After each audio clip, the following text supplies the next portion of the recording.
You've probably seen these images circulating social media recently, and more than likely, you already know that these people are textbook subjects of a new term circulating the internet right now called the performative male. Well, today I wanted to talk about the food version of that. Yes, there is a food version, and it's called the performative food influencer. Can you make me your favorite Erewhon meal? I'd love to. Yes, sir! But you have to come back to my place so I can make it for you. What's the total? $126. Look at that splat. Get to rolling. Get it in sauce. Mozzarella. Yeah, cheesy just like your videos. For $126, when I get this again, 100% if it guarantees my girlfriend staying with me forever. Gold leaf doesn't even have any flavor, so it's literally just for looks. But I mean, come on, this looks pretty cool. And this has to be one of the most ridiculous cheese pulls the internet has ever seen. Bloom tomato frittata, and we're gonna top that with a little cream fraiche. Oh yeah.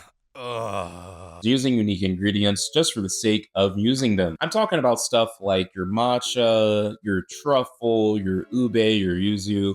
And I like all these ingredients first off, and inherently they are really good ingredients and they can add a lot of flavor to a dish. But there's something to be said about having some sort of a thought process or a plan to using ingredients like this instead of just kind of throwing it into a dish just because they are unique ingredients, they're eye-catching ingredients, right? Find the most performative mel you can find with a matcha latte, and my love for matcha probably triumphs there, sadly, I know. Did this really taste good? Like, I mean, they even cut the video.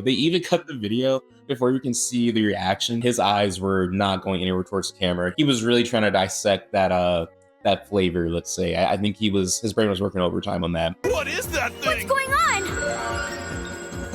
A bouquet of roses? They're actually made from apples. Some examples of this would be using stuff like gold leaf and just kind of slapping gold leaf on random dishes because it's gold. It could also just be really rare ingredients. I saw this video of someone making a caviar shake. Yes, you heard me right, a caviar shake. Okay, to be honest, like I watched the video, but I wasn't even trying to retain the information I was looking at. And I was just like why? Like we don't have to do this. There's so many other options to like make something similar without buying caviar. My thought went to, why aren't you just getting boba? Like, I don't know, like if you want that sensation of slurping balls out of the bottom of the glass. Yeah, I didn't like how that came out. But you get what I'm saying. Like, why not just get boba? But you don't get boba because the whole entire point is to get views, to be performative. Going to the store and buying salt that is like $20, or going to the store and dropping $40 on honey, or butter that is exponentially magnitudes higher than just your traditional store brand butter. When I buy Land O'Lakes butter, like I'm like, okay, like I'm actually kind of like doing something here because like it's usually a little bit more expensive than like store brand stuff. You have a mundane ingredient that you can get at a very low cost, but you decide to spend up to 5 times, 6 times more in price just to be able to kind of say you did it. Making a homemade pizza, guys, should not take $126, and only at Erewhon would that be possible. Opa! Why, welcome to this guy! Doing anything on camera but focusing on the food. You know, 1 second you're looking at someone with eggs, and then the next they're twerking over a hot breakfast sandwich dressed up as Spider-Man. And you know, you can't prepare for stuff like that, honestly. At this point, I'm pretty sure that even content that is well made and generally informative is starting to dip their toes into the performative food influencer sphere, and for good reason, but we'll get to that in a second. First, let's just talk about where content in the food niche generally falls nowadays. In this Venn diagram I made, we have 3 main categories. I already broke down what makes performative food content, but there are 2 other main categories that are very present in the food content niche: informational content and entertainment-based content. Then to the side, we actually have one more category that is kind of an outlier, and this is actually where I want to start: traditional tutorial videos. Do you guys remember the days of YouTube and social media where if you looked at a random food video, you probably didn't even know what the creator looked like? A lot of the time, these videos featured simple editing and used painful royalty-free music, but I actually think that this style of video making for food content isn't exactly the best way to approach it, and there is a reason that this category is on the outside looking in. It simply just wasn't the most engaging style for food content, and it's now seen as pretty outdated. The introduction of entertainment and highly credible informational food content has only been a good thing for the niche as a whole. So that brings me over to this part of the Venn diagram.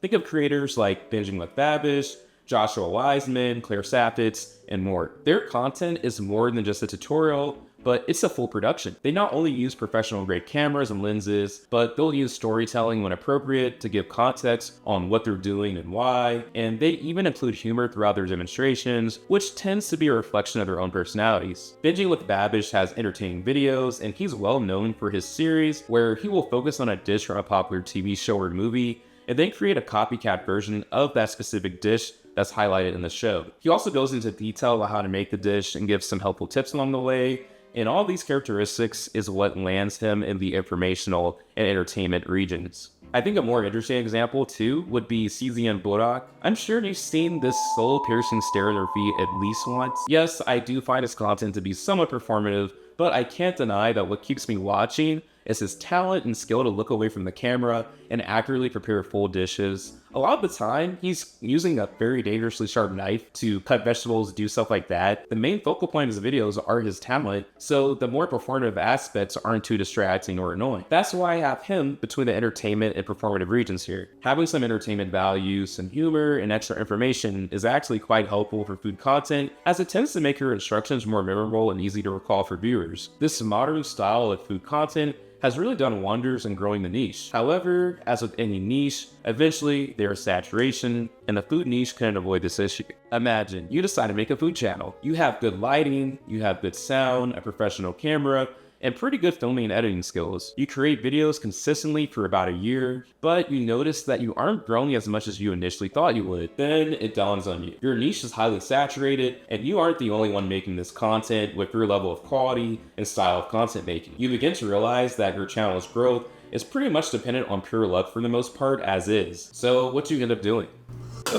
Could keep grinding and hope that the algorithm catches you eventually, or maybe you increase your upload schedule, but deep down, you know that you'll still be fighting in an endless sea of high quality content just like yours. It becomes painfully clear. You have to do something different. The frustration, the grind, the stagnation, the sense of shouting into the void, that's what drives people to get performative. It would be easy for me to just clown on these creators making these ridiculous videos that are really performative, but I won't fully, because I think we've all had times like this where you give it your all, you show up every day, you give it max effort, and you still come up short. Whether that's working towards a promotion and not getting it, even though you've exceeded expectations, all the while, your corporate overlord laughs doing something performative themselves.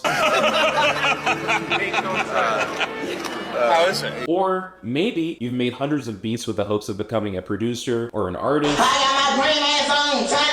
but you don't see any traction. Why not make content that is so annoying, so controversial, so eye-catching, that you just simply have to watch it? It's the same reason we've seen an uptick in ridiculous prank videos in the past couple years, or even the crazy tourism issues that we've seen in Japan. I guess it was really only a matter of time until this way of thinking entered the food and cooking space on social media. What ends up happening is, if you're on the outside looking into the food space, and you see all this saturation in the bottom two circles, you will probably be tempted to make the jump up into the performative content region. And for all the smaller creators out here in these circles, you'll probably end up being tempted to maybe venture your content somewhere around here in the overlapping zones. And honestly, what do you have to lose? Sooner or later, performative food influencer content will be saturated as well, but until then, I think we can expect this migration into this region to continue. So, what's next? I think recently the general population has been a bit fed up with unnecessary consumerism, as well as the need to make every aspect of their life perfectly curated and planned enough to fit into some popular archetype that's trending. More than ever, I feel like people are yearning for authenticity and originality of thought. The content will always feel organic if you're not trying too hard to please. Short-form content is focused on grabbing the viewer's attention immediately, so performative behavior will probably continue to be rewarded by the algorithm. If a viewer clicks on a video that catches their attention, due to it being pretty ridiculous or stupid, even if they don't like it, they will probably continue to watch it for a little bit longer before eventually clicking off. It's kind of like how sometimes you'll get a random video of someone probably dying in the most excruciating way on your feed that you didn't ask for, but that wouldn't be possible if the algorithm didn't recognize that there was high engagement with those videos. It doesn't matter that it's gruesome content or that the vast majority of people don't enjoy watching that type of content. All that matters is that some of you all lingered on the video too long, maybe left a comment, thus telling the algorithm to push it further. The reality of the situation is that performative food influencer content didn't just come out of nowhere, but it was the natural result of algorithm pressure and content fatigue. Creators are being shown directly from the algorithm that performative behavior is rewarded. So it's not too surprising that a large amount of the creator base is following suit. All in all, I think there is light at the end of the tunnel for the cooking and food space on social media. There is a real sense of people appreciating and wanting authentic content from someone who is relatable and true to themselves. But I do still think we will unfortunately be dealing with the performative food influencer epidemic for a while, especially when it comes to short form content. Overall, no one is getting hurt from this or anything like that, but it's been something I've noticed the last couple years, and in light of the performative mill being brought to the front and center of the latest internet discussion tables, I had to speak my piece on what I've seen happen across the cooking and food space on social media. Anyways, let me know what you guys think in the comments. Do you think the performative food influencer epidemic will continue to grow, or will things start to slow down a little bit? Thank you guys so much for watching this video and just listening to me yap. I'm Miles, and I'm back on YouTube. I make videos about food culture and cooking, so if that sounds interesting to you, I would love to have you join the channel. But other than that, once again, thanks for watching, and hopefully I see you in the next one.